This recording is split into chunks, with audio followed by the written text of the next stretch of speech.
nosso amor aquece quando quer. De manhãzinho o sol nasceu, deu esperança de beijinhos.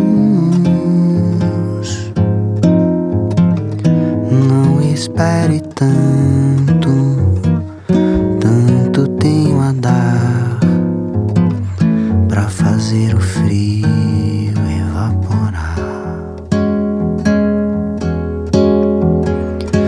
Deixa de preguiça, deixa o cobertor. Deixa que hoje eu vou ser o seu calor. Sei que tá friozinho, já sei como é. Sei que o nosso amor aquece quando quer. De manhãzinho o sol nasceu,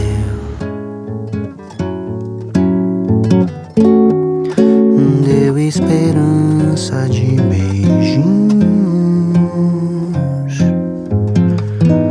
Não espere tanto, tanto tenho a dar pra fazer o frio evaporar. Existe uma crise dos 50? Se existe, eu acho que eu estou me aproximando dela. Eu fiz 48 anos há alguns dias e esse tem sido um ano de muitos questionamentos. Eu, há mais de 20 anos, trabalho com comunicação, trabalho para agência, como redator, planejamento, roteirista, enfim, todo esse leque de atuações que é comum a quem trabalha em agência de propaganda. Só que o mercado da comunicação foi se transformando muito ao longo desses anos, a criatividade foi meio que perdendo espaço, e hoje tudo gira muito em torno das métricas, né? Mais uma herança infeliz que a internet deixou, um legado infeliz que a internet deixou, né? E ao longo desses 20 anos cresceu também a minha carreira como autor, né? Publiquei mais livros, me tornei um autor relativamente mais conhecido. Então, são relações proporcionalmente inversas. Ao mesmo tempo em que a comunicação para mim foi se tornando mais chata e previsível, foi crescendo também a proporção em termos de importância que a carreira de escritor ocupou na minha vida. Agora, é claro, essa não é uma relação, infelizmente, de tempo, é uma relação de interesse. A balança, ela mudou. Hoje eu me interesso muito mais pela minha carreira como escritor, só que, infelizmente, a relação em termos de tempo dedicado, ela não mudou. Pelo contrário, ao longo desses anos, essa dedicação de tempo da carreira na propaganda foi crescendo porque isso é uma demanda dos nossos tempos, né? Desses excessos do capitalismo que nos fazem termos que nos dedicar cada vez mais ao trabalho. E como os boletos chegam no final do mês e eles não param e eles precisam ser pagos, eu até o momento precisava de uma segurança, uma suposta segurança, uma estabilidade financeira para arcar com essas responsabilidades. E é claro que isso toma todo o tempo da literatura e da carreira como escritor. Ao mesmo tempo, tem sido um ano, como eu falei, de muitos questionamentos e tomei uma decisão esse ano de rever meu modelo de atuação a partir de 2025. Não é que eu vou parar de trabalhar com comunicação, eu não posso por enquanto, essa não é uma escolha que eu possa fazer, mas eu quero pelo menos aproveitar a liberdade de não estar necessariamente fixo a uma empresa, a ter que seguir um horário comercial das 9 às 5 todo dia ou mais, porque na propaganda é mais comum que esse tempo seja mais estendido, o que traz muitas possibilidades, mas também muitos temores, porque a partir desse entendimento 2025 se torna uma incógnita, eu não sei necessariamente como vai ser, minha ideia é atuar por projetos, mas a partir do momento que você não está fixo, e a partir do momento que você não atua fixamente, você deixa de ter um salário fixo todo mês, né? Então, se tiver projetos, tudo bem, se não tiver projetos, as coisas se complicam.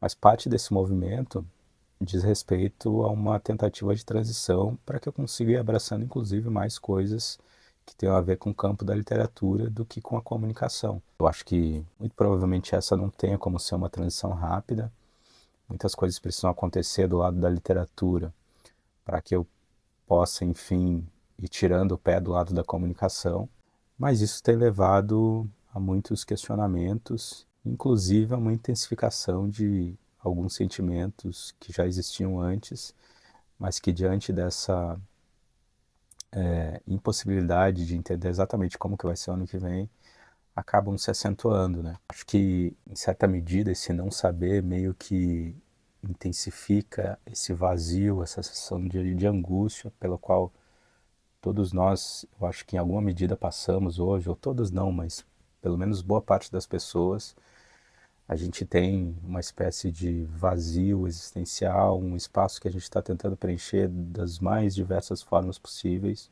com redes sociais, rolando tela, ficando horas nas redes sociais, maratonando séries e com os vícios mais diversos, né? O vício em jogos, em drogas, em excesso, alcoolismo, o vício em pornografia. Enfim, o menu é extenso e é conhecido por todos nós, né? São essas pequenas estratégias, esses fatos dopaminérgicos que nos dão alguma espécie de conforto muito temporário por algum tempo, mas que logo voltam e voltam sempre pedindo mais, como é comum a todos os vícios, né? Então, que vazio é esse? O que que a gente está tentando preencher? Que carência é essa? Você senta para ler um livro e você não consegue se concentrar nele por muito mais que alguns minutos. Você senta para assistir uma série e logo ou um filme e na metade você tem vontade de pegar o celular. A nossa capacidade de foco foi muito prejudicada, a nossa capacidade de lidar com o tédio, a gente desaprendeu a lidar com o tédio, eu falei disso no vídeo passado. E eu acho, em certa medida, até compreensível que a gente se sinta assim, porque a gente vive em um mundo que atravessa uma epidemia de crises. Talvez a gente nunca tenha tido tantas crises ao mesmo tempo na história do mundo. A gente tem uma crise moral e ética, então, nesse sentido, uma crise de valores, a gente tem uma crise estética, a gente tem uma crise política, a gente tem uma crise de identidade e a gente tem uma crise, inclusive, ambiental, que coloca a nossa noção de futuro em xeque. A gente não consegue imaginar exatamente como vai ser o futuro e, pior do que isso, talvez a gente esteja diante da compreensão ou da incerteza de que se de fato vai haver um futuro do jeito que as coisas vão. Então é compreensível que a gente sinta esse vazio existencial, esse espaço que a gente está tentando preencher de todas as formas possíveis, mas que no fim a gente nunca consegue e que só aumenta esse sentimento de angústia, que acaba se intensificando diante desses momentos de encruzilhada, né? Quando a gente tem que tomar grandes decisões na vida e a gente não sabe exatamente o que vai acontecer, a gente tem que dar esse salto no escuro, esse salto de fé, sem saber exatamente o que que a gente vai encontrar, sem rede de segurança. E talvez algumas pessoas digam que esse pode ser um problema da classe média, um problema dos ricos, eu me refiro a esse vazio existencial. E acho que em algum momento já foi, mas acho que hoje, em certa medida, essa sensação de vazio que está todo mundo tentando aplacar, meio que pega todas as classes sociais. E tem dados, tem estudos que comprovam isso que eu estou falando, os índices de problemas com saúde mental são estarrecedores e ninguém escapa. Independente da classe socioeconômica, está todo mundo passando por problemas que, em certa medida, eu acho que são até uma consequência da exaustão do modelo capitalista no qual a gente vive, que já não se sustenta mais do jeito que é, voraz, violento do jeito que é, selvagem, cada vez nos pressionando a fazer mais, a produzir mais, a entregar mais, a nos dar mais do nosso tempo, da nossa vida e nos tirando tempo para aquilo que deveria ser um tempo de contemplação, de ócio, um tempo para a gente olhar para dentro de nós mesmos e entender coisas que são importantes para a nossa vida, para a nossa compreensão enquanto seres humanos. Eu falei no vídeo passado sobre a importância do tédio, a relação disso com a arte e essa sociedade do cansaço em que a gente vive, em que todos, em maior ou menor grau, meio que se sentem exaustos, e não só exaustos fisicamente, mas exaustos mentalmente, porque mesmo quando a gente tem tempo para fazer alguma coisa, parece que esse tempo não basta.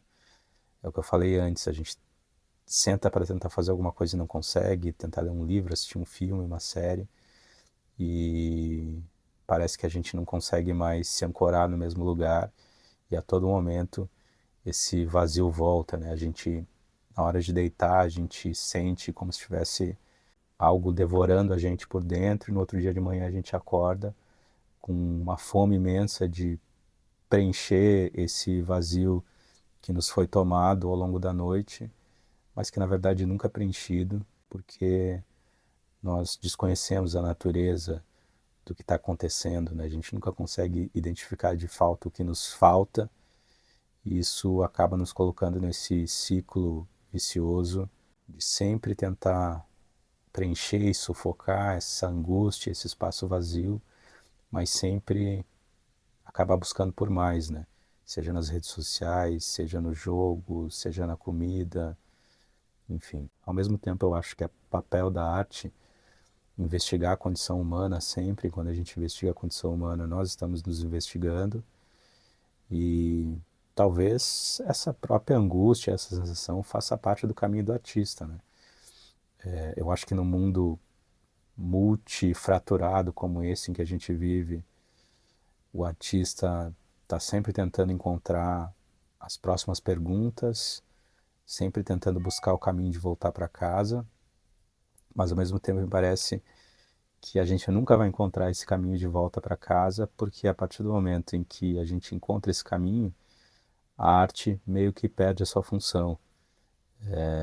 Porque qual a função da arte diante de um mundo que tem todas as respostas, diante de um mundo que é pautado pela completude, onde todo mundo se sente completo? Parece que a arte perde um pouco da sua função nesse sentido. Então, será que parte da maldição do artista não é eternamente tentar voltar para casa, mas sabendo que ele nunca vai encontrar esse caminho? Esses dias coloquei no Instagram um post que falava justamente sobre isso, falando, brincando com essa relação de que é quase como se nós vivêssemos na caverna do dragão, né? Tentando sempre encontrar esse caminho para casa, que nunca aparece de fato, porque se ele aparecesse, acaba a razão de tudo. David Foster Wallace, que é um autor norte-americano que eu gosto muito, ele fala em um artigo, uma entrevista, que parte da razão para se escrever é se sentir menos sozinho. Mas não é a companhia que os personagens fazem, por exemplo, ao leitor. É algo mais profundo do que isso. É você ter acesso à cabeça do autor, no sentido de entender como ele lê o mundo, como ele compreende o mundo, a forma como ele encara as coisas, porque teoricamente, ao entender tudo isso, você se irmana com aquela pessoa, você se sente mais irmanado, você se solidariza, você sente que você está menos sozinho porque você entende que tem pessoas que pensam como você, ou você se sente menos sozinho porque você entende que há outros jeitos, outras formas de entender o mundo, traduzir o mundo, compreender o mundo, compreender a si mesmo. Então, parte da vida nesse momento para mim é tentar lidar com esses sentimentos, tentar entender o que vai ser o ano que vem, tentar trabalhar e agir para garantir algumas possibilidades para o ano que vem, mas ele ainda é uma incógnita. Ao mesmo tempo, pode ser esses os momentos que podem abrir oportunidades para a gente, né? A partir do momento que a gente fecha uma porta, a gente tem a liberdade para tentar buscar outras, né? Ou o tempo necessário, ou a disposição, ou as condições. Então, por agora, os dias têm sido assim, essa ansiedade de tentar entender como que vai ser o ano que vem, 2025, em relação ao futuro, mas ao mesmo tempo ter que lidar com o presente, de conciliar a carreira de autor com essa atuação profissional que é a que ainda paga as contas na comunicação, tentar lidar com esse vazio existencial que talvez nos artistas seja mais intenso, né? Porque nós somos antenas captando tudo isso, fios desencapados, capturando esse espírito do tempo. Então os dias têm sido assim, tentando conciliar todos esses sentimentos confusos e conflitantes, tentando fazer o melhor possível para sobreviver a esse mundo estranho que a gente vive, pontuado por tantas crises diferentes e sem que a gente consiga necessariamente enxergar com a luz lá no final do túnel para tentar entender se é possível passar por todas essas crises, se de fato a gente vai conseguir chegar lá no final do outro lado.